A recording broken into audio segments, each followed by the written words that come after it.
Todavía puedo sentir el calor del café quemando mi piel. Todavía escucho esas palabras retumbando en mi cabeza cada noche antes de dormir. El lugar de una vieja es en el asilo. Así me trató mi propia nuera, dentro de mi casa, la que construí con tanto sacrificio durante décadas. Mi nombre es Carmen Vega, tengo 75 años de vida bien vivida y nunca pensé que en mis años dorados enfrentaría tal humillación a manos de alguien de mi propia familia. El café se deslizó por mi rostro, por mi cuello, manchó mi blusa favorita, aquella de algodón azul claro que mi difunto marido me había regalado en nuestro último aniversario de boda. Pero la mancha que quedó en mi alma fue mucho más profunda que la de la ropa. Mientras limpiaba las lágrimas mezcladas con aquel líquido oscuro y caliente, me di cuenta de que estaba completamente sola en esta batalla, o al menos eso pensé en aquel momento. Nací y crecí aquí en Valparaíso. Conozco cada rincón de esta ciudad con sus cerros coloridos, sus ascensores centenarios, su gente acogedora. Trabajé durante 40 años en la Universidad Nacional como profesora de literatura. Ahorré cada peso. Construí mi vida con honestidad y dedicación. Crié a mi hijo Alejandro prácticamente sola, después de que mi marido falleciera hace 15 años. Me aseguré de darle la mejor educación posible, de enseñarle valores, de mostrarle la importancia del respeto al prójimo, especialmente a los mayores. Cuando Alejandro conoció a Lucía, confieso que quedé encantada. Una mujer hermosa, articulada, siempre sonriente, parecía haber recibido una buena crianza. En los primeros encuentros me traía pequeños regalos, un dulce de membrillo que ella decía haber hecho especialmente para mí, un libro de poesías que recordaba mi delicadeza, según sus palabras. Qué tonta fui al no darme cuenta que todo no era más que una representación meticulosamente planeada. La boda fue preciosa, una ceremonia a orillas del mar en Viña del Mar. Recuerdo haber llorado de emoción al ver a mi hijo tan feliz. Lucía se acercó a mí durante la fiesta, me abrazó y susurró: «Ahora usted tiene una hija para cuidarla cuando lo necesite». Aquellas palabras me conmovieron profundamente. Poco sabía yo qué tipo de cuidado tenía ella en mente. Las primeras señales comenzaron sutiles, casi imperceptibles. Un comentario aquí, una impaciencia allá. «Ay, doña Carmen, usted repite mucho las mismas historias, ¿no se da cuenta?» O «Ese vestido está un poco anticuado para que usted lo use en público, ¿no cree?». Eran alfilerazos disfrazados de preocupación. Los ignoraba, pensando que tal vez era solo su manera de ser. Quizás yo estaba siendo demasiado sensible. Entonces mi hijo, ingeniero civil de profesión, comenzó a viajar con más frecuencia. Proyectos en Santiago, en Buenos Aires, en Bogotá. Y fue ahí cuando la verdadera Lucía comenzó a revelarse, lentamente, como una serpiente que se prepara para dar el golpe. Frente a los demás, Alejandro, mi nieta Isabela, los amigos, los vecinos, continuaba siendo la nuera ejemplar, atenta, cariñosa. Llegaba a ser desconcertante la rapidez con la que cambiaba de personalidad cuando nos quedábamos solas. ¿No se cansa de ser una carga en nuestras vidas?, me preguntó cierta vez, mientras lavaba los platos en mi propia cocina. Quedé paralizada, la taza aún en mis manos temblorosas. Alejandro y yo podríamos tener una vida mucho mejor si no tuviéramos que preocuparnos por usted todo el tiempo. Tragué saliva. Intenté argumentar que nunca pedí nada, que siempre fui independiente, que la casa era mía. Ella simplemente se rió, esa risa fría que aprendí a temer. Intenté hablar con mi hijo sobre esto. Una noche, cuando acababa de regresar de un viaje, reuní coraje y le conté sobre los comentarios crueles, las pequeñas humillaciones. Me miró con una expresión que nunca olvidaré, una mezcla de cansancio e incredulidad. «Mamá, debes haber entendido mal. Lucía solo quiere tu bien. Tal vez estás confundiendo las cosas». Aquello me hirió profundamente. Mi propio hijo pensaba que estaba volviéndome senil, inventando historias. Hablé con mi amiga Manuela, que tampoco creyó del todo. «Carmen, ella parece ser tan buena mujer. ¿Estás segura que no estás exagerando un poquito?». Hasta mi nieta Isabela, cuando intenté tocar el tema delicadamente, dijo: «Abuela, mamá siempre habla súper bien de ti con todo el mundo». Estaba siendo invalidada por todos lados. Comenzaba a dudar de mi propia percepción. a preguntarme si realmente estaba imaginando cosas. Las visitas de Lucía a mi casa se volvieron cada vez más frecuentes y cada vez más aterradoras para mí. Venía con la excusa de verificar si estaba bien, pero en realidad venía a atormentarme, sugerir que vendiera la casa y me fuera a un lugar más adecuado para mi edad, preguntar cuándo fue la última vez que me hice un chequeo médico completo, insinuando que podría partir en cualquier momento, comentar cómo sería bueno para todos si yo dejara todo organizado para cuando llegara la hora. En una de esas visitas ocurrió el episodio del café. Estaba en la cocina preparando mi desayuno. Era un domingo tranquilo. Mi hijo había viajado a Santiago para un congreso de ingeniería y mi nieta estaba en casa de una amiga para un trabajo escolar. Lucía apareció sin avisar como de costumbre. Dijo que necesitaba recoger algunos documentos que Alejandro había dejado en el estudio. Le ofrecí una taza de café, por educación. Fue cuando empezó a hablar sobre la residencial Vista Hermosa, un asilo de lujo en la zona norte de la ciudad. Fui a conocerlo la semana pasada, suegra. Es un lugar maravilloso, con enfermeras las 24 horas, actividades para los ancianos, todo de primer nivel. Usted adoraría vivir allí. Respondí calmadamente que estaba muy bien en mi casa, que aún tenía total autonomía, que me gustaba mi rutina, mis vecinos, mi independencia. Fue cuando vi su rostro cambiar. La máscara cayó completamente. ¿No se cansa de ser un estorbo en nuestras vidas? ¿No se da cuenta que está impidiendo que Alejandro y yo seamos realmente felices? Quedé impactada por la agresividad repentina. Respondí que aquella era mi casa, donde crié a mi hijo, donde guardaba mis recuerdos y que ella no tenía derecho a hablarme de esa manera. Fue entonces cuando sucedió. En un movimiento rápido, me arrancó la taza de la mano y me arrojó el café caliente directamente a la cara. El dolor fue instantáneo y excruciante. Grité y cubrí mi rostro con las manos sintiendo la piel arder, pero lo que vino después dolió aún más que la quemadura. Se acercó, agarró mi brazo con fuerza y gritó muy cerca de mi oído: «El lugar de una vieja es en el asilo. Voy a convencer a Alejandro de internarte, vieja inútil. Nadie te creerá si cuentas esto. Todos saben que estás senil».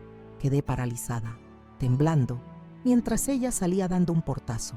Pasé horas llorando, aplicando compresas frías en mi rostro, tratando de procesar lo que había ocurrido. El dolor físico era intenso, pero nada comparado con el dolor emocional, la humillación, el miedo. Me miré en el espejo y vi las marcas rojas en mi piel. ¿Cómo explicaría aquello? ¿Quién creería en mi versión?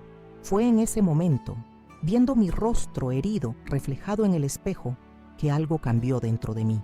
Una fuerza que no sabía que aún existía comenzó a crecer.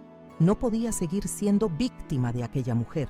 No podía permitir que me destruyera poco a poco, que me quitara lo que era mío por derecho: mi dignidad, mi casa, el respeto de mi familia. Recordé entonces el pequeño grabador de voz que mi amiga Manuela me había dado semanas antes, cuando le confié mis sospechas.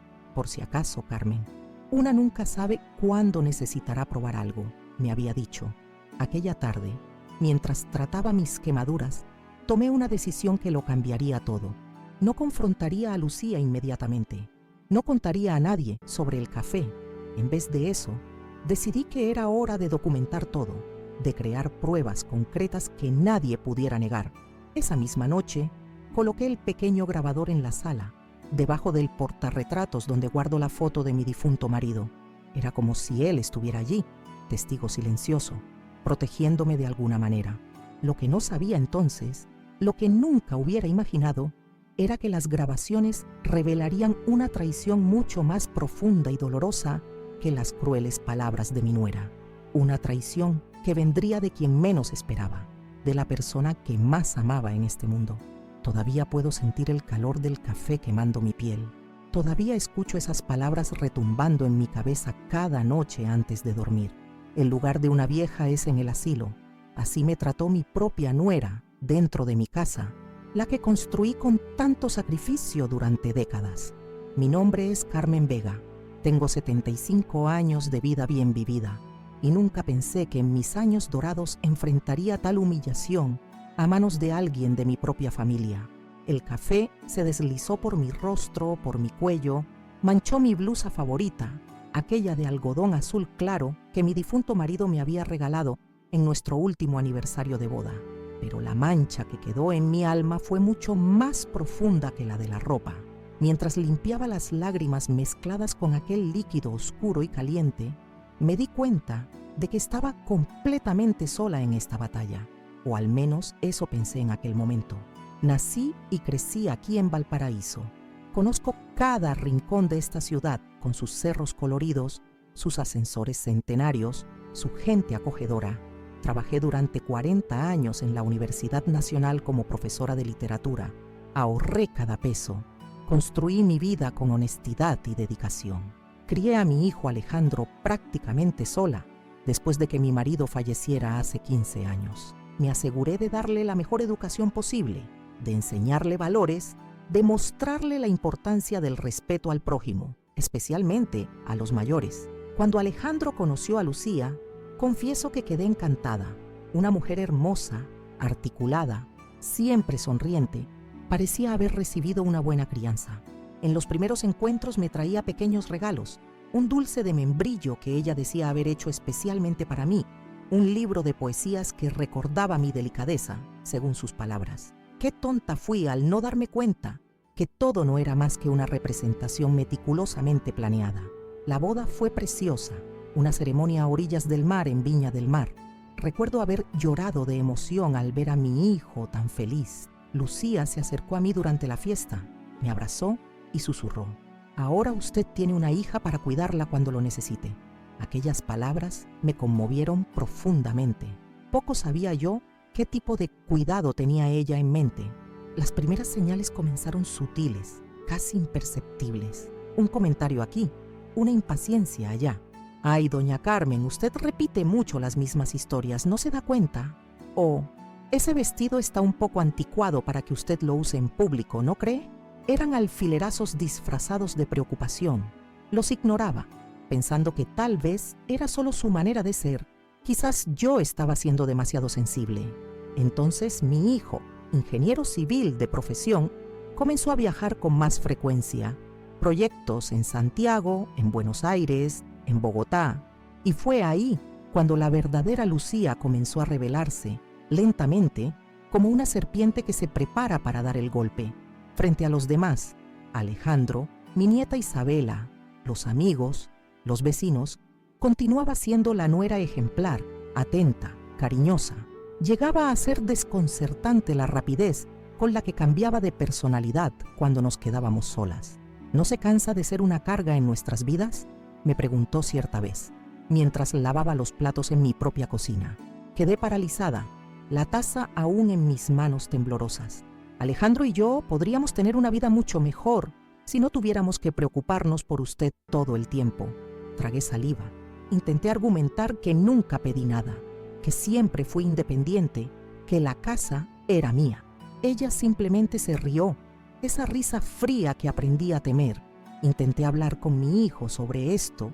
Una noche, cuando acababa de regresar de un viaje, reuní coraje y le conté sobre los comentarios crueles, las pequeñas humillaciones. Me miró con una expresión que nunca olvidaré, una mezcla de cansancio e incredulidad.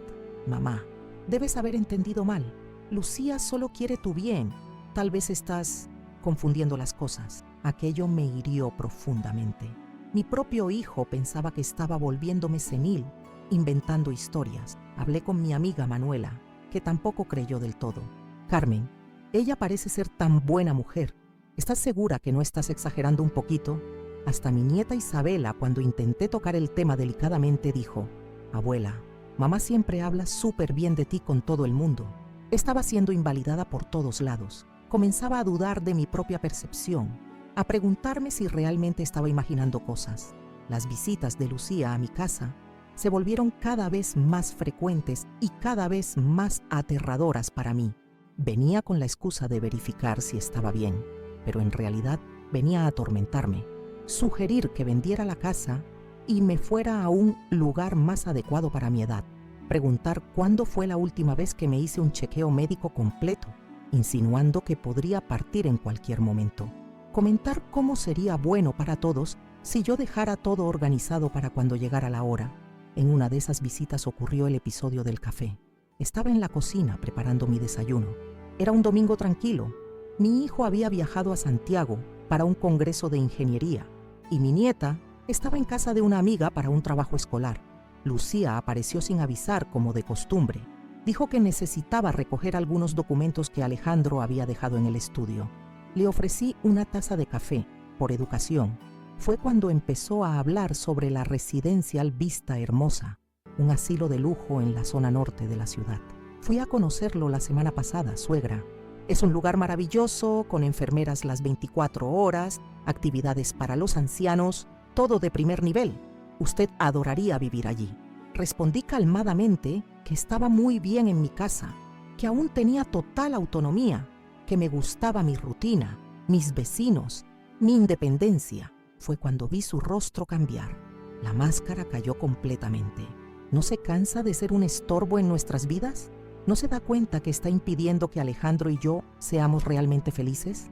Quedé impactada por la agresividad repentina. Respondí que aquella era mi casa, donde crié a mi hijo, donde guardaba mis recuerdos y que ella no tenía derecho a hablarme de esa manera. Fue entonces cuando sucedió. En un movimiento rápido, me arrancó la taza de la mano y me arrojó el café caliente directamente a la cara. El dolor fue instantáneo y excruciante. Grité y cubrí mi rostro con las manos sintiendo la piel arder, pero lo que vino después dolió aún más que la quemadura.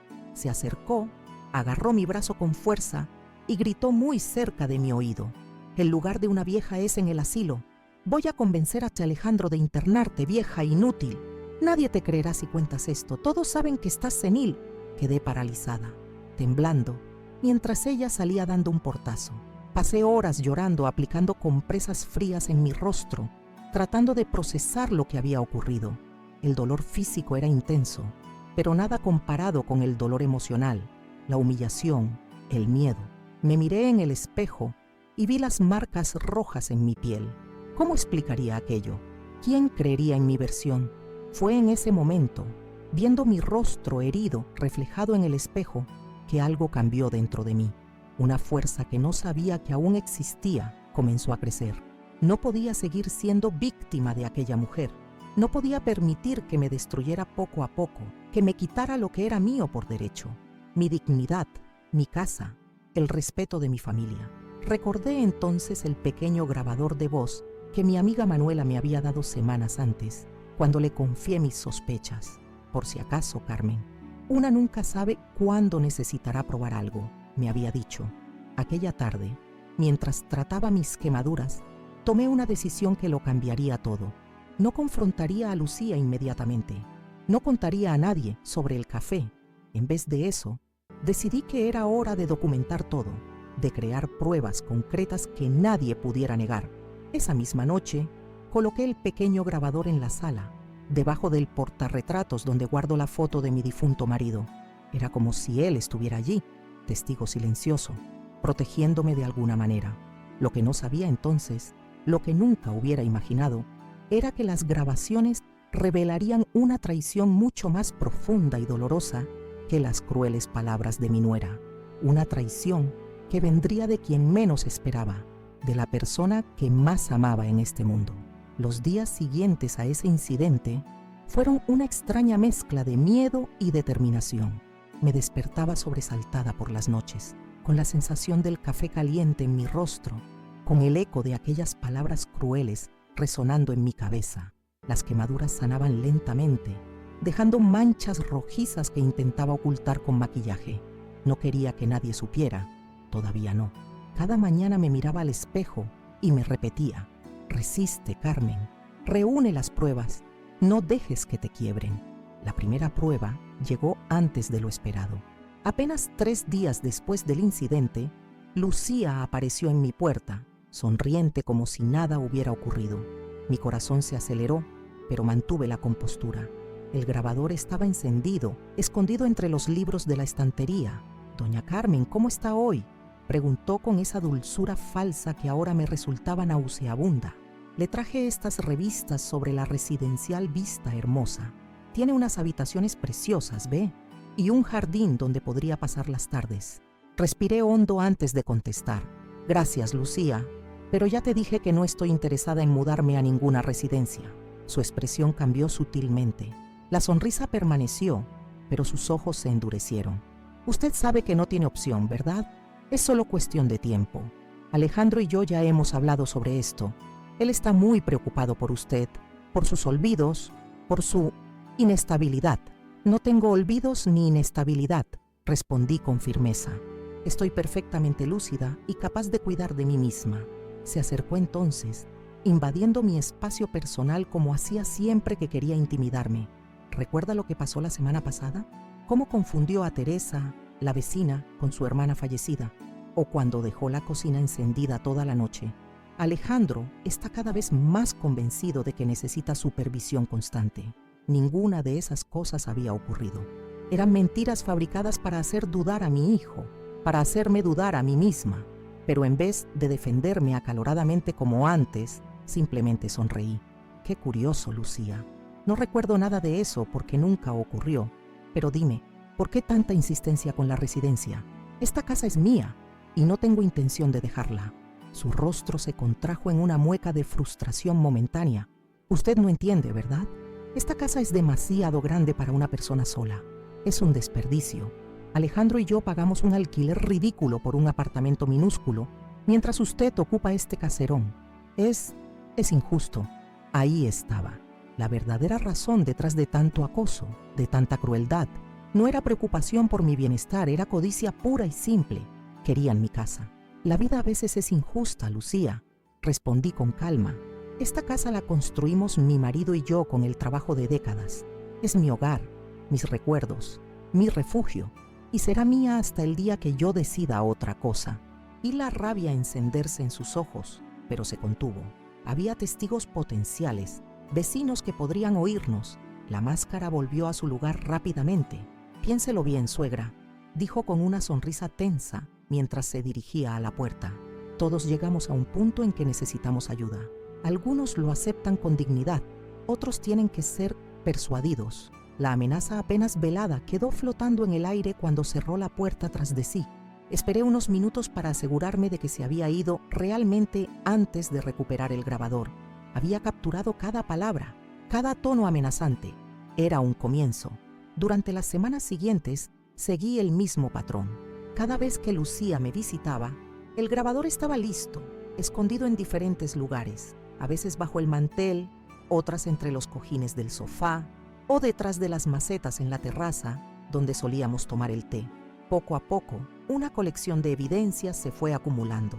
Comentarios despectivos sobre mi edad, insinuaciones sobre mi capacidad mental, presiones constantes para que vendiera la casa o me mudara, e incluso, en los momentos en que pensaba que nadie más escuchaba, amenazas directas. ¿Sabe qué les pasa a los ancianos tercos, doña Carmen?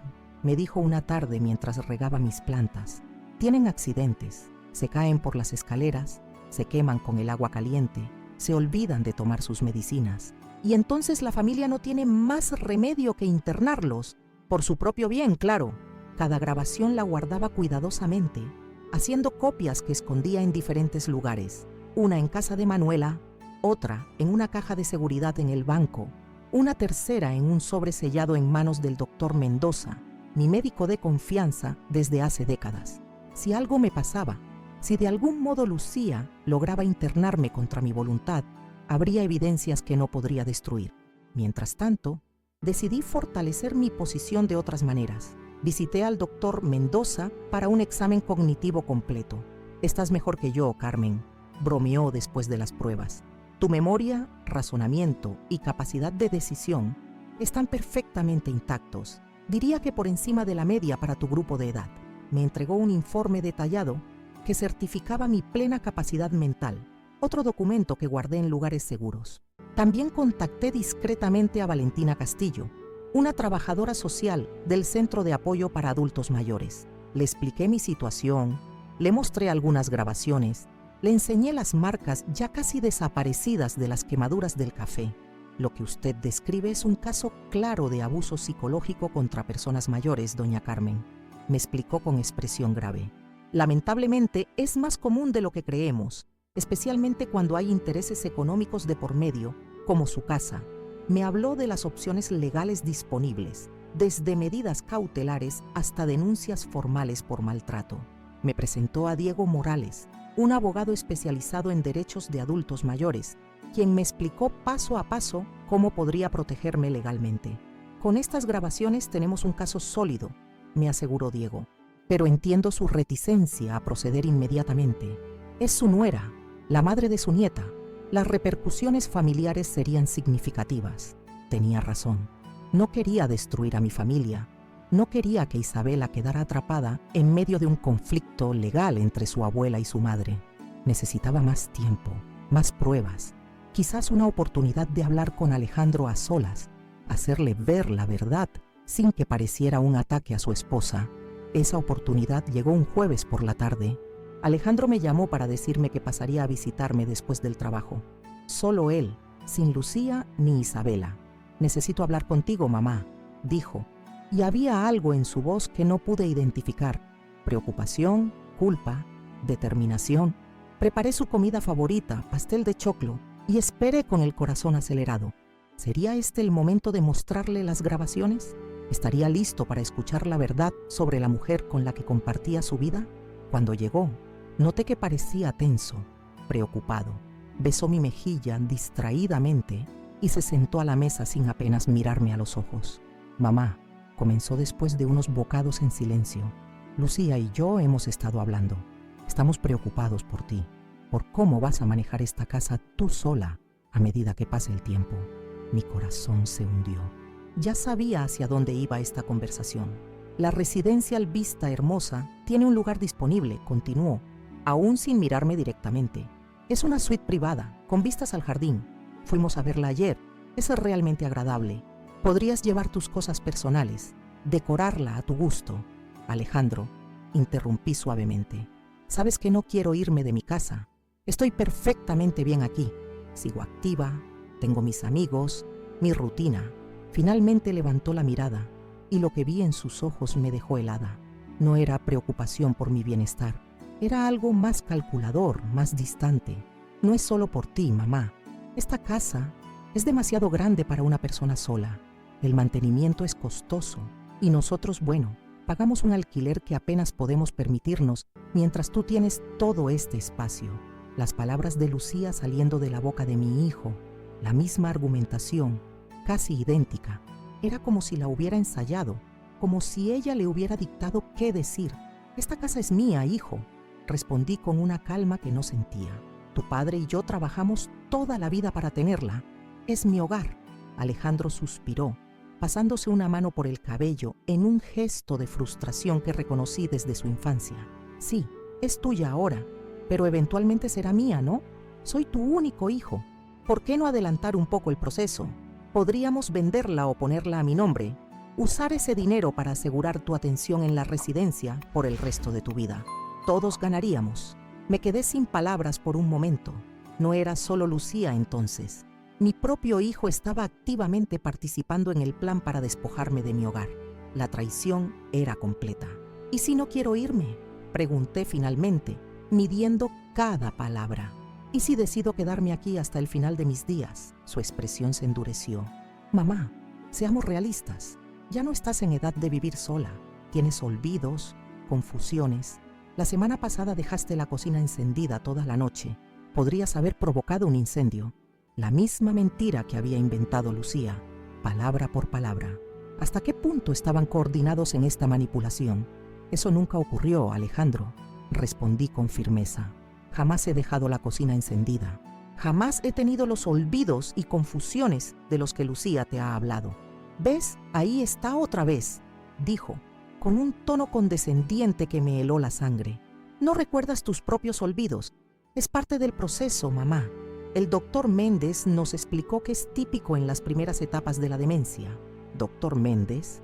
Nunca he consultado a ningún doctor Méndez. Mi médico es el doctor Mendoza. Lo sabes bien. Lo consultamos nosotros, mamá, como familia preocupada. Le describimos tus síntomas y fue muy claro. Necesitas supervisión constante». La manipulación era tan descarada, tan completa, que casi me dejó sin aliento. No solo inventaban episodios de confusión, sino que habían consultado a un médico que nunca me había visto para obtener un diagnóstico a medida. Fue entonces cuando tomé una decisión. No podía seguir esperando, reuniendo más pruebas mientras ellos avanzaban en su plan. El momento de actuar había llegado. «Hijo», dije con la voz más serena que pude conseguir, «hay algo que necesito mostrarte». Me levanté y fui hasta la biblioteca, donde tenía escondida una de las copias de las grabaciones. Cuando regresé, Alejandro me miraba con expresión confundida. «¿Qué es eso?», preguntó señalando el pequeño dispositivo en mi mano. «La verdad», respondí simplemente y pulsé el botón de reproducción. Lo que sucedió a continuación cambiaría nuestras vidas para siempre, pero de una manera que ninguno de los dos podríamos haber imaginado. Pulsé el botón de reproducción y la habitación se llenó con la voz de Lucía, clara e inconfundible, destilando crueldad en cada sílaba. ¿No se cansa de ser un estorbo en nuestras vidas? Esta casa debería ser nuestra, no de una vieja que apenas puede cuidar de sí misma. La grabación continuó, revelando insulto tras insulto, amenaza tras amenaza, todas las mentiras sobre mis supuestos olvidos, sobre mi capacidad mental. Y finalmente, el momento del café, captado en todo su horror. El sonido de la taza arrancada de mis manos, mi grito de dolor cuando el líquido caliente tocó mi piel, y sus palabras finales. «El lugar de una vieja es en el asilo. Voy a convencer a Alejandro de internarte, vieja inútil». Observé el rostro de mi hijo mientras escuchaba. Vi cómo la incredulidad inicial daba paso a la confusión, luego al horror y finalmente a algo que no esperaba: vergüenza. Sus ojos se humedecieron, sus manos comenzaron a temblar.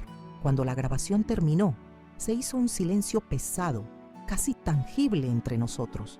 «Mamá», comenzó finalmente, su voz apenas un susurro quebrado.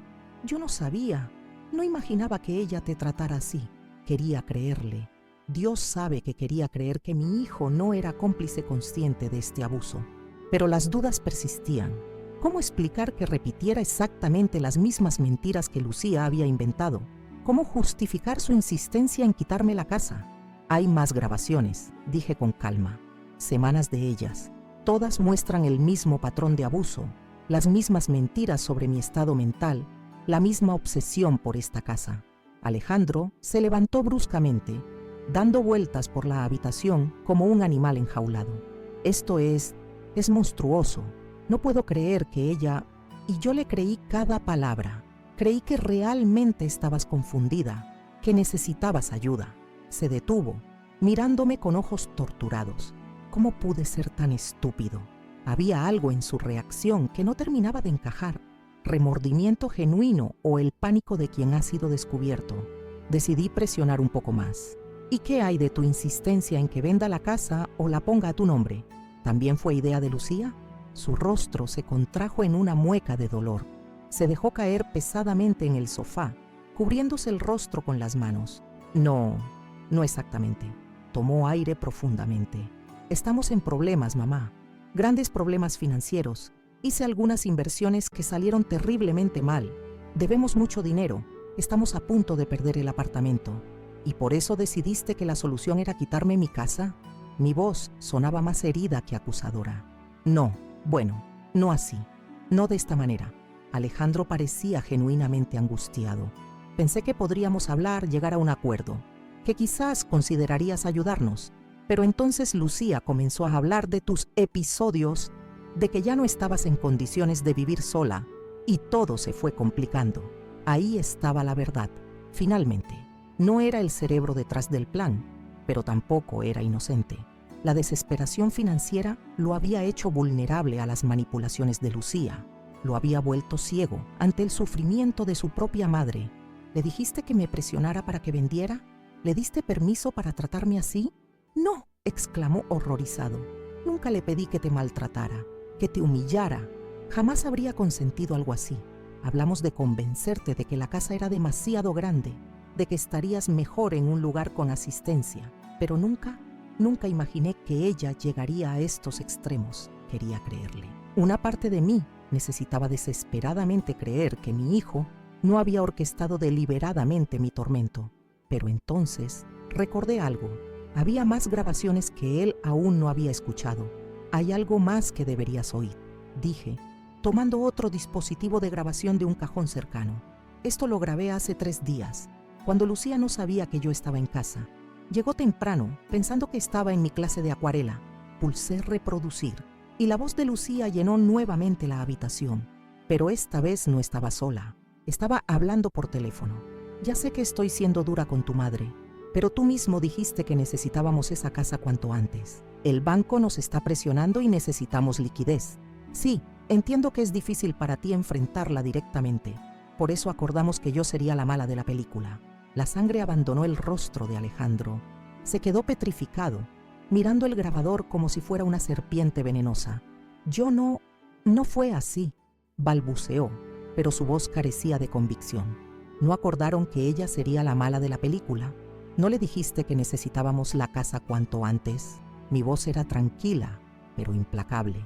Alejandro se derrumbó. No hay otra palabra para describirlo. Todo su cuerpo pareció colapsar bajo el peso de la verdad expuesta. Lágrimas comenzaron a correr por sus mejillas. Lo siento, sollozó, su voz apenas audible. Lo siento tanto, mamá. No pensé, no me di cuenta. Me dejé llevar por el pánico, por la desesperación, pero jamás quise que te lastimara, que te humillara así. Tienes que creerme. Sentí que mi corazón se partía en dos. Mi propio hijo, mi Alejandro, había sido cómplice en este plan para despojarme de mi hogar, para hacerme dudar de mi propia mente. La traición era completa, absoluta. ¿Cuánto debes?, pregunté después de un largo silencio. Pareció sorprendido por la pregunta. ¿Qué? ¿Cuánto dinero debes? ¿Cuál es la magnitud del problema? Alejandro me dio una cifra que me dejó sin aliento. Era una suma enorme, casi tan grande como el valor de mi casa. Había invertido en un proyecto inmobiliario que resultó ser fraudulento, perdiendo no solo sus ahorros, sino también préstamos considerables que había solicitado. ¿Y pensaste que la solución era quitarle la casa a tu madre anciana? ¿Dejarme sin hogar para resolver tus problemas financieros? No pensaba dejarte sin hogar, protestó débilmente. La residencia que yo no quiero, donde sería infeliz, donde perdería mi independencia, mis recuerdos, mi dignidad. Todo para que tú pudieras saldar tus deudas. Cada palabra parecía un golpe físico para él. Se encogía, se empequeñecía ante mis ojos. Lo he arruinado todo, ¿verdad?, preguntó finalmente. Su voz apenas un susurro. He traicionado tu confianza de la peor manera posible. No respondí inmediatamente. La rabia, el dolor de la traición luchaban dentro de mí con el amor incondicional de una madre.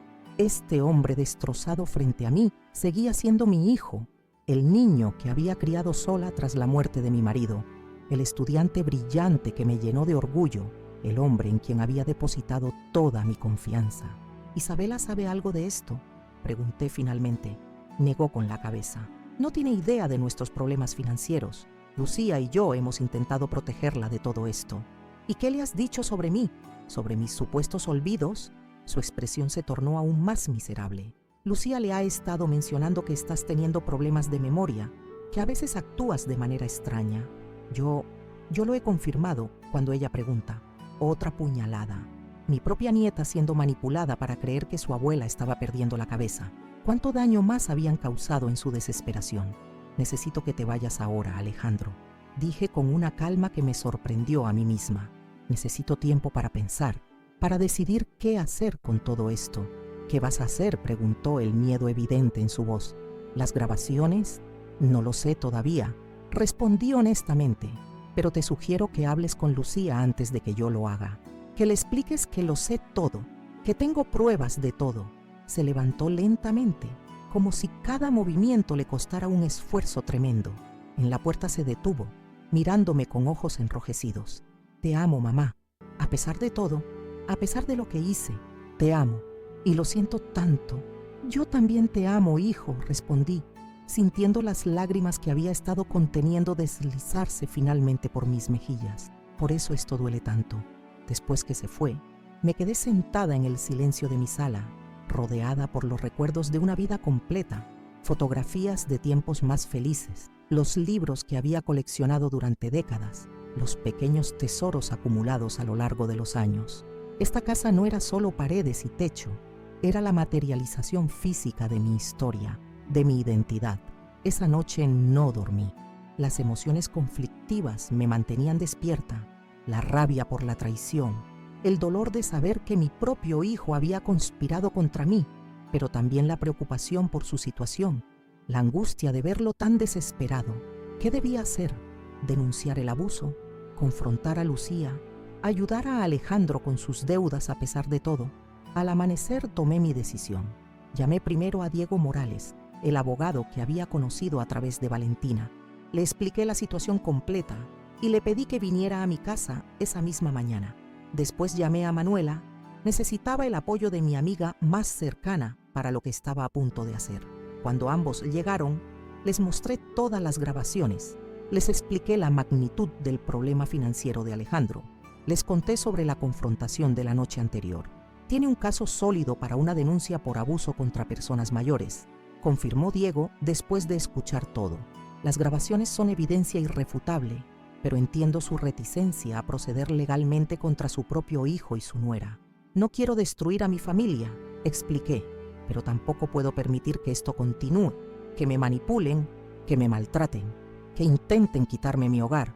¿Qué piensas hacer entonces?, preguntó Manuela apretando mi mano en señal de apoyo. Les expliqué mi plan. Era arriesgado, complicado, pero si funcionaba, podría protegerme a mí misma sin destruir completamente a mi familia en el proceso. Esa misma tarde, siguiendo mi plan, Diego preparó 2 documentos. El primero, un nuevo testamento que dejaba la casa no a Alejandro, sino en fideicomiso para Isabela, quien solo podría acceder a ella al cumplir 25 años. El segundo, una donación de parte del terreno trasero de mi propiedad para la creación de un centro comunitario para adultos mayores. También envié un mensaje a Alejandro y Lucía, pidiéndoles que vinieran a mi casa esa noche para discutir la situación y buscar una solución.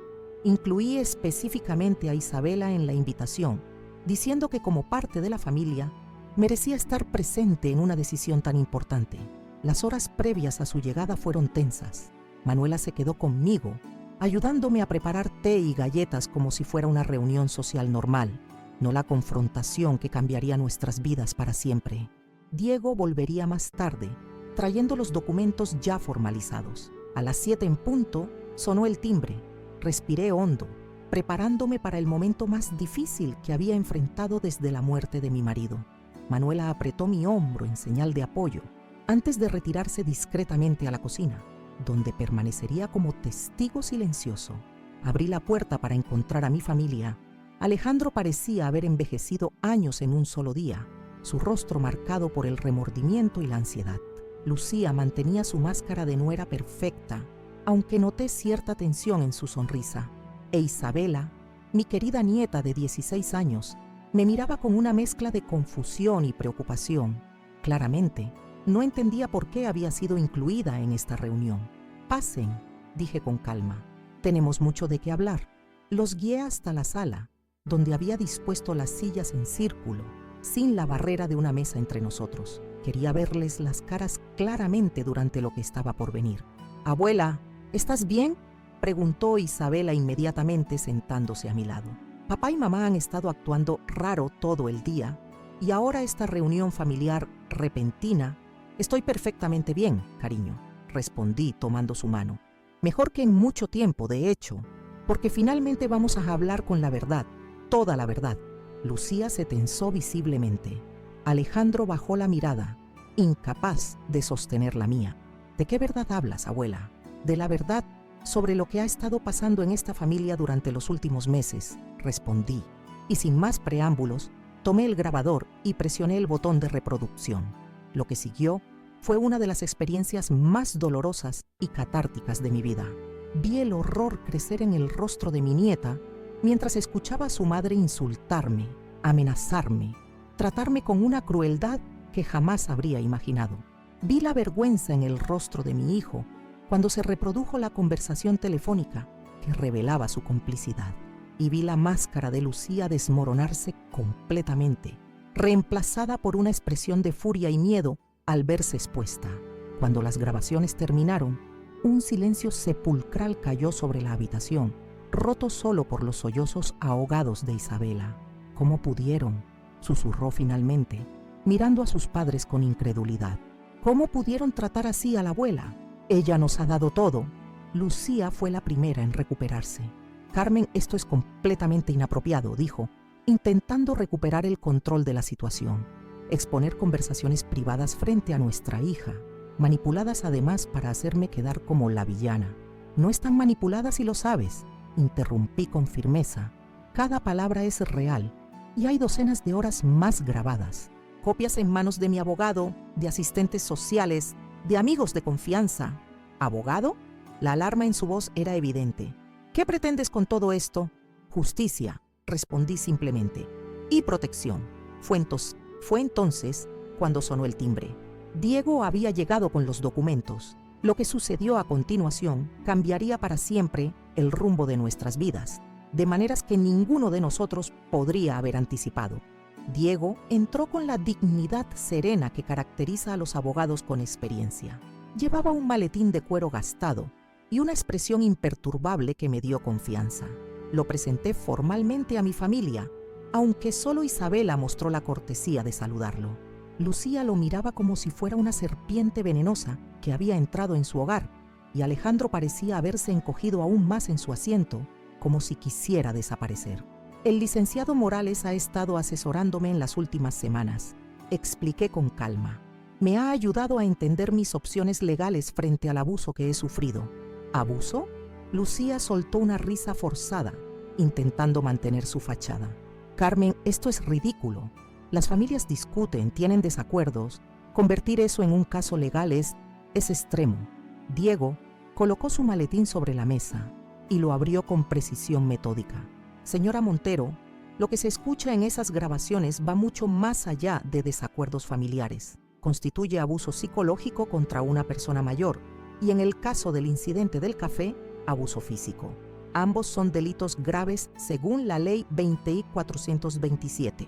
La mención de la ley específica pareció descolocarla momentáneamente. Su mirada pasó de Diego a mí y finalmente a Alejandro buscando apoyo. Pero mi hijo permanecía en silencio, devastado. Alejandro, ¿vas a permitir esto?, exigió finalmente. ¿Vas a dejar que tu madre nos amenace con acciones legales por intentar ayudarla? Antes de que Alejandro pudiera responder, intervine. No estoy aquí para amenazar a nadie. Estoy aquí para establecer la verdad y protegerme. Y parte de esa verdad, Isabela, dije, volviéndome hacia mi nieta que seguía en shock, es que tus padres tienen graves problemas financieros que intentaron resolver a expensas mía. ¿Qué? Isabela miró confundida a sus padres. ¿De qué está hablando la abuela? Alejandro finalmente encontró su voz, aunque sonaba hueca, derrotada. Es verdad, hija. Hice algunas inversiones equivocadas. Perdimos mucho dinero, nos endeudamos. Estamos a punto de perder el apartamento. ¿Y por eso trataron así a la abuela?, preguntó Isabela, la incredulidad dando paso a la indignación. ¿Por su casa? ¿Por dinero? No lo entiendes, intervino Lucía, su voz tensándose. Tu padre nos metió en un desastre financiero. ¿Qué se supone que debíamos hacer? ¿Vivir en la calle mientras tu abuela ocupa sola una casa de 3 habitaciones? Podrían haberme pedido ayuda directamente, respondí con firmeza. Podrían haber hablado conmigo honestamente sobre sus problemas, en vez de manipularme, aterrorizarme, intentar hacerme dudar de mi propia mente. Un silencio incómodo cayó sobre la habitación. Diego aprovechó el momento para extraer los documentos de su maletín. Doña Carmen ha tomado algunas decisiones legales que quiere compartir con ustedes, anunció, colocando los papeles sobre la mesa. En vista de los acontecimientos recientes, ha modificado su testamento y ha tomado ciertas disposiciones respecto a su propiedad. Vi el pánico instantáneo en los ojos de Lucía, la alarma en el rostro de Alejandro. Habían temido esto, que los desheredara completamente, que los dejara sin nada como castigo por su traición. En primer lugar, continuó Diego, doña Carmen ha decidido colocar esta casa en un fideicomiso para su nieta Isabela, quien podrá disponer de ella al cumplir 25 años. Hasta entonces, doña Carmen seguirá viviendo aquí y la propiedad será administrada por un fideicomisario independiente. Isabela me miró asombrada. con lágrimas formándose en sus ojos. Lucía, por su parte, parecía a punto de explotar. En segundo lugar, prosiguió Diego imperturbable. Ha donado aproximadamente 1/3 del terreno trasero de la propiedad para la creación de un centro comunitario para adultos mayores víctimas de abuso familiar, que llevará el nombre de Centro de Apoyo Edmundo Vega, en honor a su difunto esposo. ¿Qué?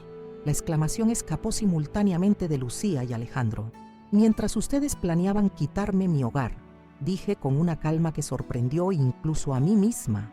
Yo encontré una forma de darle un propósito mayor. Este centro será un refugio para personas que han sufrido lo que yo sufrí. Un espacio donde encontrarán apoyo legal, psicológico y social, donde aprenderán que la edad no significa pérdida de derechos o dignidad. No puedes hacer esto, protestó Lucía, su voz temblorosa de rabia. Esta propiedad es parte del patrimonio familiar, de la herencia de Alejandro. La propiedad es mía para disponer como considere apropiado, respondí, y considero apropiado protegerla de quienes intentaron quitármela mediante engaños y abusos. Diego continuó como si no hubiera habido interrupción. En tercer lugar, doña Carmen ha establecido un fondo especial con parte de sus ahorros para ayudar a resolver la situación financiera de su hijo, bajo ciertas condiciones. Esto captó la atención de todos, especialmente de Alejandro, que levantó la mirada con una mezcla de sorpresa y esperanza. Las condiciones son las siguientes, explicó Diego. Primero, Alejandro deberá asistir a su asesoría financiera profesional y demostrar un plan viable para manejar sus deudas. Segundo, Lucía deberá asistir a terapia especializada para abordar su comportamiento abusivo. Tercero, ambos deberán disculparse formal y públicamente con doña Carmen en presencia de los miembros de la familia y amigos cercanos que han sido involucrados en esta situación. ¿Disculparme públicamente? La indignación de Lucía era palpable, como si fuera una criminal, una... «¡Lo eres!», intervino Isabela con una firmeza que me sorprendió. La niña tímida había desaparecido, reemplazada por una joven que descubría su propia fuerza moral. «Eres una abusadora. Lastimaste a mi abuela, le mentiste a todos. Me mentiste a mí. Te escuché en esas grabaciones, mamá. Ese no es un desacuerdo familiar, es crueldad». Lucía palideció ante las palabras de su hija. Por primera vez desde que la conocía, parecía haberse quedado sin argumentos, sin manipulaciones, sin salida. «Hay una cuarta condición», continuó Diego, con una leve sonrisa de aprobación hacia Isabela. «Doña Carmen solicita que su nieta pase a vivir con ella durante al menos 1 año, mientras la situación familiar se estabiliza». ¿Qué? La sorpresa de Lucía rápidamente se transformó en furia. «No puedes quitarme a mi hija». «No está quitándote a nadie», respondió Isabela antes de que yo pudiera hacerlo. «Soy lo suficientemente mayor para decidir dónde quiero vivir. Y ahora mismo no quiero vivir con personas que son capaces de tratar así a su propia familia». Se volvió hacia mí, con determinación en su mirada. «Me encantaría vivir contigo, abuela, si me aceptas». Sentí que mi corazón se expandía de amor y orgullo por esta joven valiente. «Mi casa siempre ha sido tu casa, Isabela, siempre». «Esto es manipulación», acusó Lucía, levantándose de golpe. «Estás volviendo a nuestra hija contra nosotros, comprándola con promesas de herencia». «No, mamá». La voz de Isabela era tranquila pero firme. «La abuela no me está comprando, me está protegiendo como debería haber hecho papá contigo». Miró a su padre con una mezcla de decepción y tristeza. «¿Cómo pudiste permitir que esto sucediera? ¿Cómo pudiste ser parte de esto?» Alejandro parecía destrozado, incapaz de sostener la mirada acusadora de su hija. «Lo siento», susurró, las palabras apenas audibles. «Lo he arruinado todo». «Sí, lo has hecho», confirmó Isabela con una madurez sorprendente. «Pero la abuela aún te está dando una oportunidad de arreglarlo. Más de lo que mereces, en mi opinión». Me sorprendió la dureza de mi nieta, pero entendía su dolor. La traición de sus padres no solo me había afectado a mí, sino que había destruido la imagen que ella tenía de ellos, su confianza en las personas que se suponía debían protegerla y enseñarle valores. «Isabela», intervine suavemente, «el resentimiento es comprensible, pero no te ayudará a sanar. Tu padre cometió errores graves, pero también está sufriendo las consecuencias. A veces el miedo y la desesperación llevan a las personas a actuar de maneras que nunca creyeron posibles». «¿Lo estás defendiendo?», preguntó claramente confundida. Después de lo que te hizo, no lo estoy defendiendo. Estoy tratando de entender y quizás eventualmente de perdonar. No por él, sino por mí. Porque el rencor es un veneno que consume primero a quien lo alberga. Diego carraspeó discretamente, volviendo nuestra atención a los asuntos prácticos. Necesitamos saber si aceptan las condiciones planteadas por doña Carmen. El fondo para ayudar con las deudas estará disponible solo si todas las condiciones se cumplen. Alejandro y Lucía intercambiaron miradas. Incluso en su estado abatido, pude ver que estaban calculando, evaluando sus opciones. Finalmente, Alejandro habló. Acepto las condiciones, todas ellas. Sé que no merezco esta oportunidad, pero te prometo, mamá, que haré todo lo posible para enmendarme, para recuperar tu confianza, para ser el hijo que mereces. Lucía, por su parte, mantuvo su postura desafiante. Esto es ridículo. No necesito terapia. Y no voy a humillarme con una disculpa pública por algo que... Entonces no habrá fondo. Interrumpí con calma. Y procederemos con las acciones legales por abuso. El pánico cruzó su rostro. No te atreverías. Ya tengo la denuncia redactada, intervino Diego, sacando otro documento de su maletín. Solo falta la firma de doña Carmen para presentarla formalmente. Lucía miró a su alrededor, buscando apoyo, pero solo encontró miradas de reproche. Incluso Alejandro, su aliado hasta ahora, parecía haberse distanciado, comprendiendo finalmente la magnitud del daño que habían causado. Bien, cedió finalmente, con los dientes apretados. Iré a su ridícula terapia. Me disculparé si eso es lo que quieren. Pero esto no ha terminado. En eso tienes razón, respondí con calma. Esto apenas comienza. El camino hacia la reconstrucción de la confianza es largo y no hay garantías de que lleguemos al final. Pero estoy dispuesta a intentarlo, por el bien de Isabela, por el bien de nuestra familia. Diego recogió los documentos y los organizó meticulosamente. Programaré una reunión formal para la firma de todos estos acuerdos. Mientras tanto, doña Carmen y yo hemos preparado un plan provisional para la mudanza de Isabela y para iniciar los trámites del fideicomiso. La reunión continuó discutiendo detalles prácticos. ¿Cuándo vendría Isabela con sus pertenencias? ¿Cómo se estructuraría el plan de pagos para las deudas de Alejandro? ¿Cuándo comenzaría Lucía su terapia? Era surrealista, casi como una negociación de negocios, pero con el futuro de nuestra familia en juego. Cuando finalmente se fueron, Isabela se quedó atrás un momento. Me abrazó con fuerza, susurrando en mi oído. Estoy tan orgullosa de ti, abuela. Eres la mujer más valiente que conozco. Sus palabras me llenaron de una emoción indescriptible. En medio de todo este dolor, de toda esta traición, había un rayo de esperanza, un vínculo fortalecido con mi nieta que prometía un futuro más luminoso. Esa noche, después que todos se fueron, me senté en mi jardín bajo las estrellas de Valparaíso. La brisa marina traía consigo el olor salado del océano y los sonidos distantes de la ciudad portuaria que había sido mi hogar durante toda mi vida. Pensé en cómo, de la experiencia más dolorosa de mis años tardíos, había surgido una idea que podría ayudar a otros. El Centro de Apoyo Edmundo Vega sería un legado que trascendería mi vida, un lugar donde otras personas mayores encontrarían la ayuda que yo tuve que buscar por mi cuenta.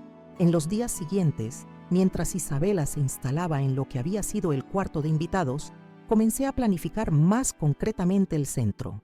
Contacté a Valentina Castillo, la trabajadora social que me había ayudado, y juntas elaboramos un proyecto detallado. Servicios legales gratuitos para adultos mayores, asesoría psicológica, talleres sobre derechos y autonomía, incluso un pequeño albergue temporal para casos de emergencia. Es extraordinario cómo has transformado tu trauma en algo tan positivo, me comentó Valentina, mientras revisábamos los planos preliminares. La mayoría de las personas en tu situación quedarían paralizadas por el dolor, por la traición. Hubo momentos en que casi me paralizó, admití, pero entonces recordaba a mi marido, a Edmundo. Él siempre decía que nuestras peores experiencias pueden convertirse en nuestras mejores maestras si sabemos escucharlas. Isabela se involucró entusiastamente en el proyecto. Su talento para el arte se manifestó en el diseño del logo del centro, una casa con las puertas abiertas, simbolizando refugio y bienvenida, con un árbol florecido cuyas ramas se extendían protectoramente sobre el techo. Quiero ayudar cuando el centro esté funcionando, me dijo una tarde mientras cocinábamos juntas. Podría dar clases de arte o simplemente escuchar a las personas que vienen. Creo que a veces lo que más necesitamos es ser escuchados. Su sabiduría, tan superior a sus años, me llenaba de orgullo y esperanza. Incluso en medio de su propio dolor por descubrir la verdadera naturaleza de sus padres, encontraba la fuerza para pensar en ayudar a otros.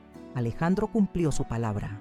Comenzó la asesoría financiera, trabajó horas extras para aumentar sus ingresos y cada semana me mostraba avances en la reducción de sus deudas.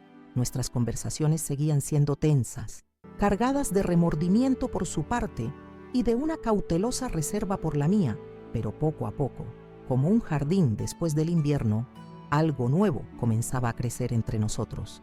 Lucía, por su parte, asistía a regañadientes a su terapia. Según Alejandro, había momentos de progreso seguidos por retrocesos, momentos de insight genuino opacados por su resistencia a aceptar plenamente su responsabilidad.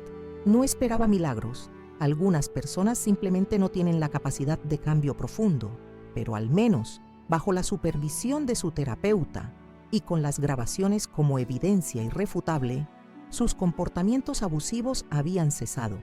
Mientras tanto, con la ayuda de Diego, los trámites legales para el centro de apoyo avanzaban rápidamente. La municipalidad, impresionada por el proyecto, ofreció apoyo adicional, asignando personal y recursos para complementar mi donación. Lo que había comenzado como una idea nacida del dolor se estaba convirtiendo en una realidad tangible, una institución que ayudaría a cientos de adultos mayores en situación vulnerable. 6 meses después del día en que Lucía me arrojó café caliente en la cara, inauguramos el centro de apoyo Edmundo Vega en el terreno trasero de mi casa. Habían construido un edificio modesto pero acogedor, con rampas de acceso, jardines terapéuticos y espacios luminosos para consultas y talleres. En la ceremonia de inauguración, rodeada de amigos, de profesionales que se habían sumado al proyecto, y sí, incluso de Alejandro y Lucía, que cumplió su promesa de disculparse públicamente, aunque sus palabras sonaron ensayadas y carentes de emoción genuina, corté la cinta roja con una mezcla de orgullo y gratitud. De una taza de café hirviente ha nacido todo esto, dije en mi breve discurso. De un acto de crueldad surgió la determinación de crear un espacio de compasión. Así es la vida a veces. Nos da limones amargos y depende de nosotros hacer limonada dulce para compartir. Mientras hablaba, mi mirada recorrió los rostros de quienes me acompañaban. Manuela, mi amiga fiel que creyó en mí cuando nadie más lo hacía. Diego, cuya asesoría legal había sido fundamental para protegerme y para crear este centro. Valentina, que aportó su experiencia y pasión por ayudar a los adultos mayores. Isabela, que había encontrado su vocación en este proyecto, decidida a estudiar trabajo social después de terminar el colegio. Y finalmente, miré hacia el cielo claro de Valparaíso, imaginando a Edmundo sonriendo desde donde estuviera. Mi amor, susurré en mi corazón, esto también es para ti, para que tu nombre se asocie no con pérdida y soledad, sino con protección y esperanza. El primer año después de la inauguración del Centro de Apoyo Edmundo Vega fue un torbellino de actividades, desafíos y gratificaciones inesperadas. Cada mañana me despertaba con un propósito renovado, con la certeza de que lo que había comenzado como mi defensa personal se había transformado en algo mucho más grande que yo misma. El centro pronto se convirtió en un referente en Valparaíso y comenzamos a recibir consultas y visitas de adultos mayores de toda la región. Recuerdo especialmente a doña Josefina, una viuda de 82 años que llegó temblorosa, con moretones mal disimulados bajo las mangas largas de su blusa. Su hijo y nuera habían tomado control de su pensión, la mantenían prácticamente prisionera en su propia casa y cuando protestaba, las reprimendas escalaban a agresiones físicas. Me vi reflejada en sus ojos asustados, en su vergüenza al admitir que su propia familia la lastimaba. No es su culpa, le aseguré, sosteniendo sus manos arrugadas entre las mías. Y no estás sola en esto. Hay salida, hay ayuda, hay esperanza. Con la asistencia legal de Diego y el apoyo psicológico de nuestro equipo, Josefina pudo denunciar el abuso, recuperar el control de sus finanzas y eventualmente mudarse a un pequeño departamento cercano al centro, donde la visitábamos regularmente. Verla florecer, recuperar su dignidad y su sonrisa, fue una de las experiencias más gratificantes de mi vida. No todos los casos eran tan extremos, pero cada uno dejaba su huella en mi corazón. Estaba viviendo una etapa de mi vida que nunca había anticipado. A los 76 años, en vez de retirarme tranquilamente a disfrutar de mi jardín y mis libros, me encontraba liderando una pequeña revolución en defensa de los derechos de los adultos mayores. Isabela se convirtió en mi mano derecha en esta aventura. Durante ese año que vivió conmigo, nuestra relación se profundizó de maneras maravillosas. Lejos de ser una carga para ella, como Lucía había insinuado tantas veces, descubrí que mi nieta encontraba en mí una mentora, una confidente, un modelo a seguir. Y yo redescubrí a través de sus ojos jóvenes una frescura, una esperanza que creía perdida.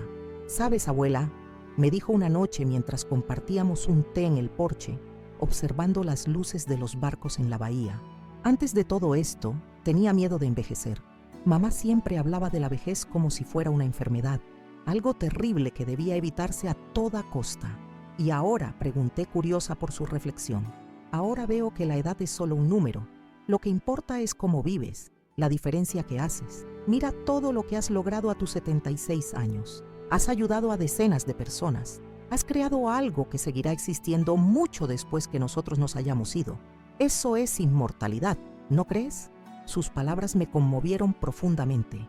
En ese momento comprendí que quizás el mayor legado que podría dejarle no era la casa o el centro, sino esta nueva perspectiva sobre el envejecimiento, este entendimiento de que nuestro valor como seres humanos no disminuye con los años. Alejandro continuaba su proceso de redención. Había conseguido reestructurar sus deudas, tomado un segundo empleo como profesor en la universidad por las noches y poco a poco iba recuperando el control de su situación financiera. Nuestras conversaciones, inicialmente incómodas y cargadas de culpa, fueron evolucionando gradualmente hacia un territorio más honesto y vulnerable. Nunca entendí realmente el valor de esta casa para ti, me confesó una tarde, mientras me ayudaba a plantar nuevos rosales en el jardín delantero. Para mí era solo un activo, una propiedad que eventualmente heredaría. Pero ahora, viendo cómo has transformado parte de ella en el centro, entiendo que es mucho más. Es tu legado, tu forma de trascender. La casa es importante, respondí, sacudiendo la tierra de mis guantes de jardinería, pero no es lo más valioso que espero dejarte. Quisiera que recordaras cómo enfrenté la adversidad, cómo transformé el dolor en propósito. Esa lección vale más que cualquier propiedad. Nuestros momentos juntos se fueron haciendo más frecuentes, más auténticos.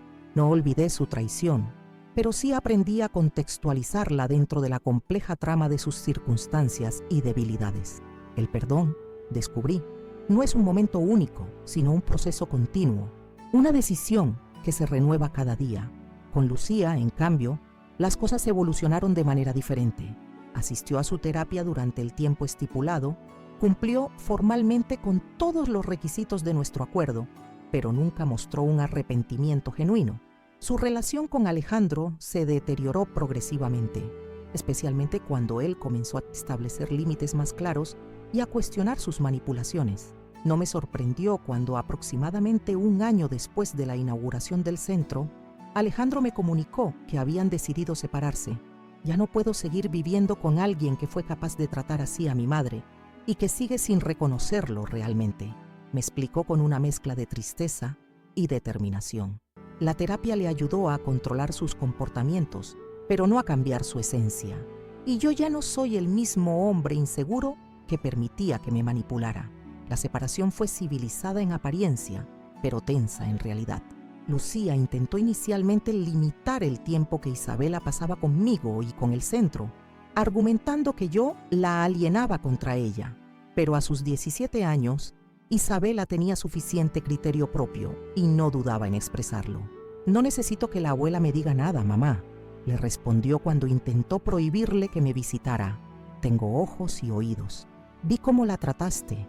Escuché tus propias palabras en esas grabaciones Si alguien me alienó contra ti, fuiste tú misma con tus acciones. Eventualmente, Lucía aceptó que no podía controlar la relación entre su hija y yo, y dejó de intentarlo.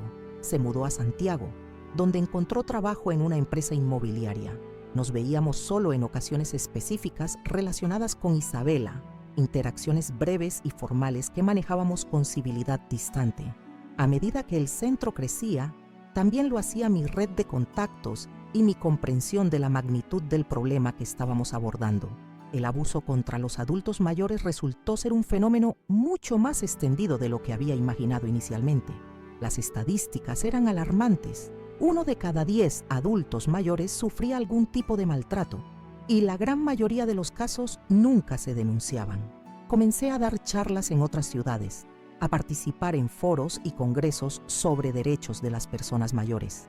Mi historia personal, transformada en testimonio público, resonaba profundamente en quienes me escuchaban.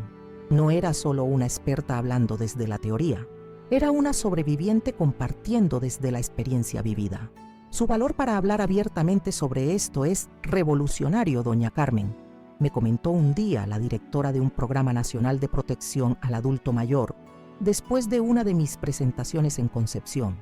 Está rompiendo el silencio que por demasiado tiempo ha permitido que estos abusos continúen en la sombra. No había buscado convertirme en activista a mis 70 y tantos años, pero allí estaba, canalizando décadas de experiencia como profesora de literatura en esta nueva vocación. Contar historias que necesitaban ser contadas, dar voz a quienes habían sido silenciados, transformar el dolor individual en conciencia colectiva. El segundo aniversario del centro coincidió con la graduación de Isabela del colegio.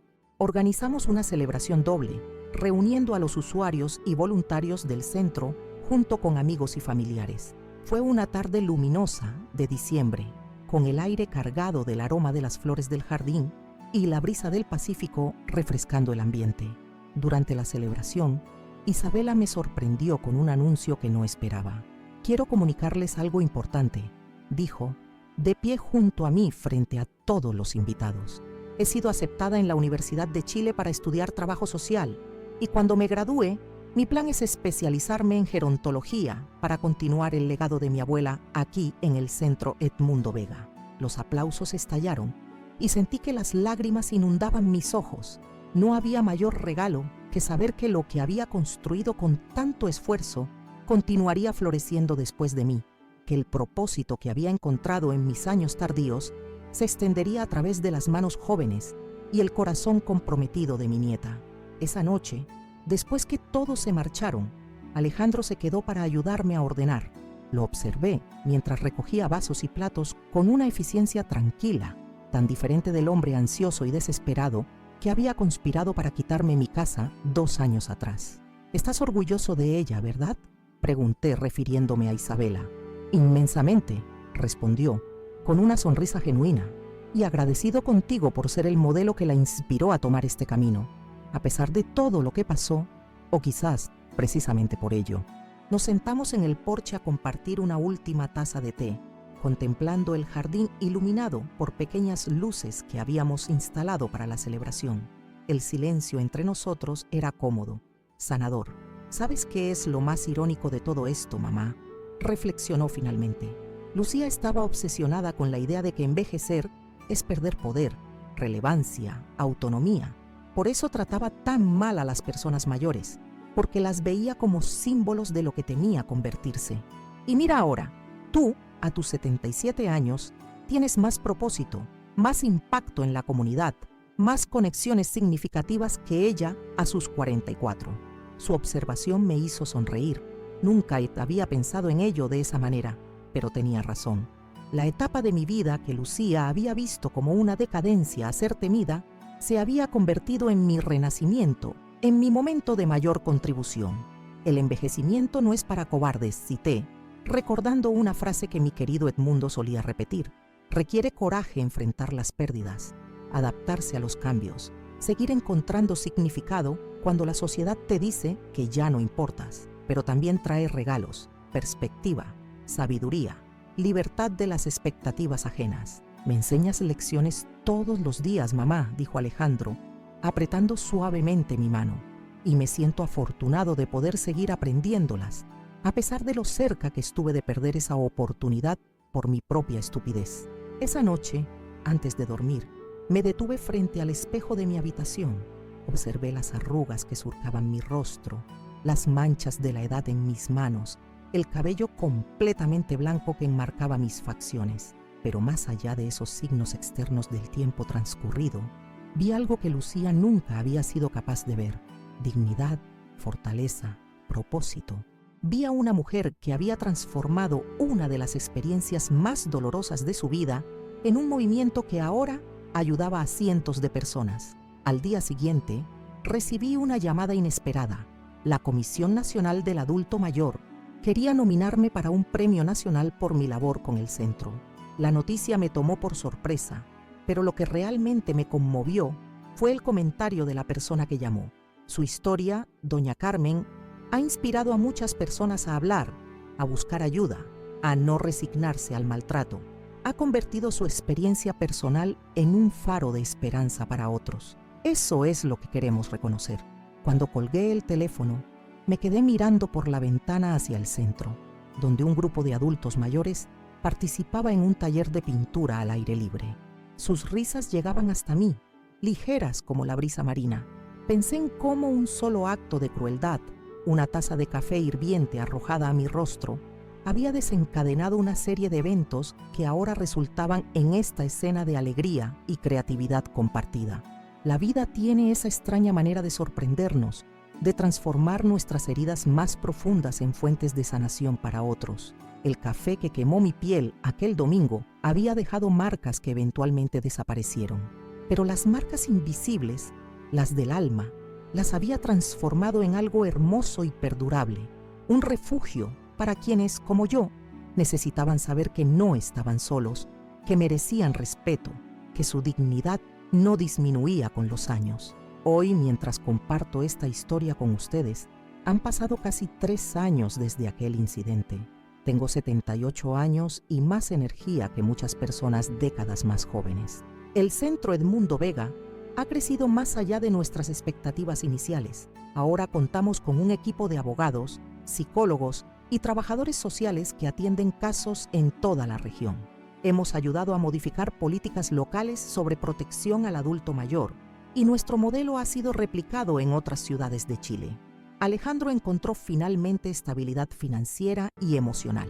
Trabaja como profesor universitario a tiempo completo y dedica parte de su tiempo libre a dar talleres gratuitos de planificación financiera en el centro, ayudando a otros adultos mayores a proteger sus bienes y a evitar las trampas en las que él mismo cayó.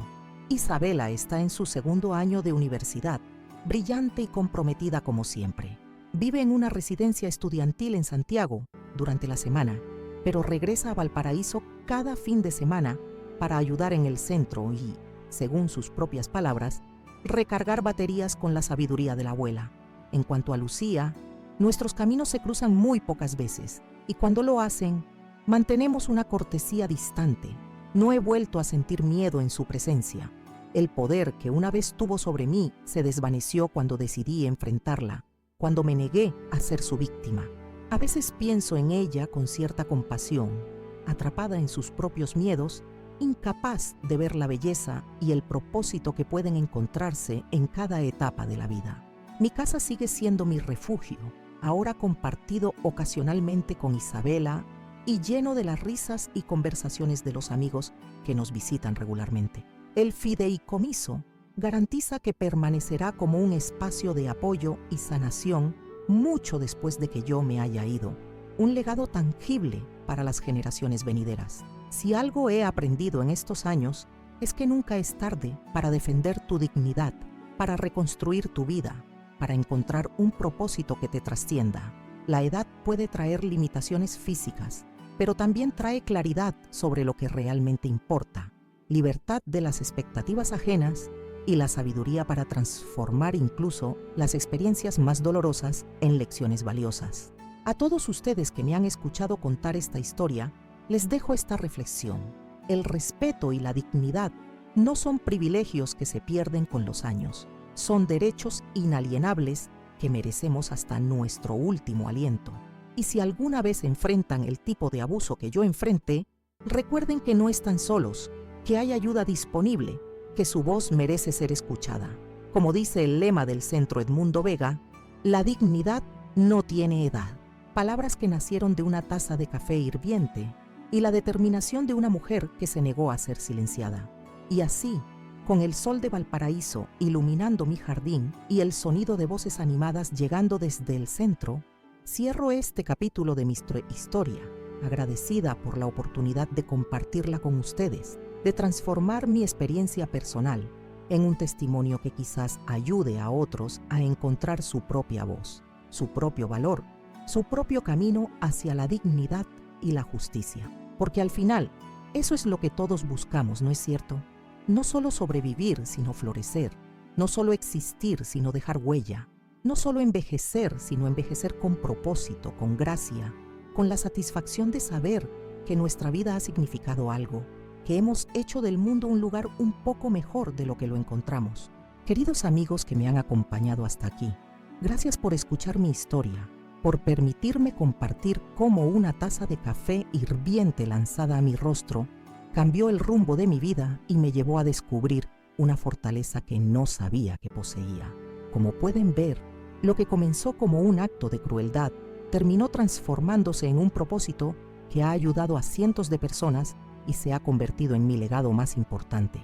Cuando mi nuera Lucía me atacó aquel domingo en mi propia cocina, jamás imaginé que ese momento de dolor y humillación sería el catalizador de una transformación tan profunda, no solo en mi vida personal, sino en la vida de tantos adultos mayores que, como yo, han enfrentado el maltrato, la manipulación y el abuso por parte de quienes deberían protegerlos y respetarlos. El camino no fue fácil.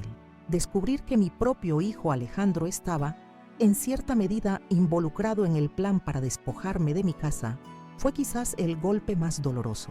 La traición de quienes amamos siempre duele más que cualquier agresión física. Pero incluso en ese momento oscuro, encontré la valentía para defenderme, para documentar el abuso con aquel pequeño grabador que mi amiga Manuela me había dado, para buscar ayuda legal y emocional, para transformar mi dolor en acción. El Centro de Apoyo Edmundo Vega, que nació de esta experiencia traumática, se ha convertido en un refugio para muchos y en un símbolo de resistencia y dignidad.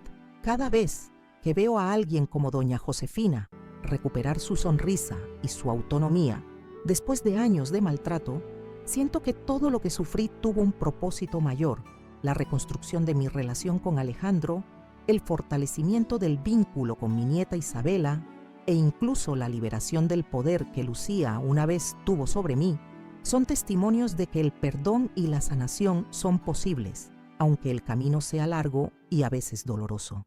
No perdonamos para beneficiar al otro, sino para liberarnos a nosotros mismos del peso del rencor. He aprendido que la edad avanzada, lejos de ser una etapa de decadencia y pérdida, como Lucía la percibía, puede ser un tiempo de propósito renovado, de sabiduría aplicada, de libertad para defender lo que realmente importa sin las ataduras de las expectativas ajenas. A mis 78 años, tengo más impacto en mi comunidad que en cualquier otra etapa de mi vida. También he comprendido que el abuso contra los adultos mayores florece en el silencio y se marchita bajo la luz de la exposición pública. Por eso es tan importante compartir estas historias, romper el tabú, decir en voz alta: esto me sucedió a mí y no fue mi culpa, y encontré la forma de defenderme. Cada testimonio compartido es una semilla plantada que puede germinar en la conciencia de alguien que está sufriendo en silencio o que está siendo testigo del sufrimiento de un ser querido. Si estás viendo este video y reconoces patrones similares en tu vida o en la de algún familiar mayor, quiero que sepas que no estás solo. Hay recursos disponibles, hay profesionales dispuestos a ayudar, hay leyes que te protegen. El primer paso, el más difícil, es romper el silencio. El segundo es buscar apoyo. Ninguna persona, independientemente de su edad, merece ser tratada con menos que dignidad y respeto absolutos. Amigos, si mi historia les ha tocado el corazón, si ha resonado con sus propias experiencias o les ha abierto los ojos a una realidad que desconocían, les pido que se suscriban al canal Abuela Recordó Cada suscripción es un reconocimiento de que estas historias importan, de que nuestras voces como adultos mayores merecen ser escuchadas, de que nuestras experiencias pueden servir de faro para otros que enfrentan situaciones similares. Les invito también a explorar los otros videos del canal, donde encontrarán más testimonios de personas que, como yo, han enfrentado desafíos particulares en sus años dorados y han encontrado formas creativas y valientes de superarlos. Cada historia es única, pero todas comparten un hilo común: la resiliencia humana, la capacidad de reinventarse a cualquier edad, la dignidad que persiste a pesar de las circunstancias adversas. Sus comentarios son invaluables para mí y para todos los que formamos parte de este proyecto. Me encantaría saber qué les pareció mi historia, si se identificaron con algún aspecto, si les inspiró a reflexionar sobre el trato hacia los adultos mayores en su entorno. Quizás conocen a alguien que está pasando por una situación similar y pueden compartir cómo le ayudaron. O tal vez son profesionales en el área de la gerontología y pueden ofrecer perspectivas adicionales. Cada comentario enriquece la conversación y fortalece esta comunidad que estamos construyendo. Si el video les resultó valioso, por favor no duden en darle me gusta. Este simple gesto ayuda a que más personas puedan encontrarlo, amplificando su impacto y permitiendo que llegue a quienes quizás lo necesiten urgentemente. Quiero ser transparente con ustedes. Producir estos videos requiere recursos, desde la investigación y preparación de las historias hasta la grabación, edición y distribución. Cada paso implica tiempo y costos que asumimos con gusto porque creemos en la importancia de esta labor. Si les es posible y desean apoyar la continuidad de este proyecto, consideren hacer una contribución a través de la función Gracias, que encontrarán debajo del video. Incluso una pequeña donación nos ayuda enormemente a cubrir los gastos operativos y a seguir trayéndoles nuevas historias diariamente. Este canal no es solo mío, es de todos nosotros que hemos vivido lo suficiente para acumular arrugas, canas y cicatrices, tanto físicas como emocionales. Es un espacio donde nuestras experiencias son valoradas, donde nuestra sabiduría es reconocida, donde nuestras voces no son silenciadas sino amplificadas. Es también para nuestros hijos y nietos, para que entiendan mejor los desafíos y las alegrías de esta etapa de la vida que, si tienen suerte, también experimentarán algún día. Cada vez que compartimos una historia como la mía, contribuimos a crear una sociedad más consciente, más empática, más justa hacia sus miembros de mayor edad. Estamos sembrando semillas de respeto que florecerán mucho después de que nosotros ya no estemos aquí. Y eso, amigos míos, es quizás la forma más hermosa de trascendencia. Volveré la próxima semana con otra historia, otro capítulo de mi vida que quizás resuene con la suya.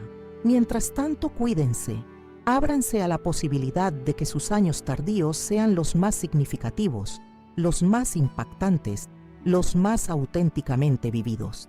Y recuerden siempre que la dignidad no tiene fecha de caducidad, que su valor como seres humanos no disminuye con el paso del tiempo. Gracias por acompañarme en este viaje. Gracias por ver más allá de mi edad, de mis arrugas, para encontrar la esencia de mi historia. Gracias por ser parte de esta comunidad que está cambiando, una conversación a la vez, la narrativa sobre el envejecimiento en nuestra sociedad. Aquí Carmen Vega, desde mi casa azul en Valparaíso, recordándoles que nunca es tarde para defenderse, para reinventarse, para florecer de maneras inesperadas. Hasta el próximo video, queridos amigos.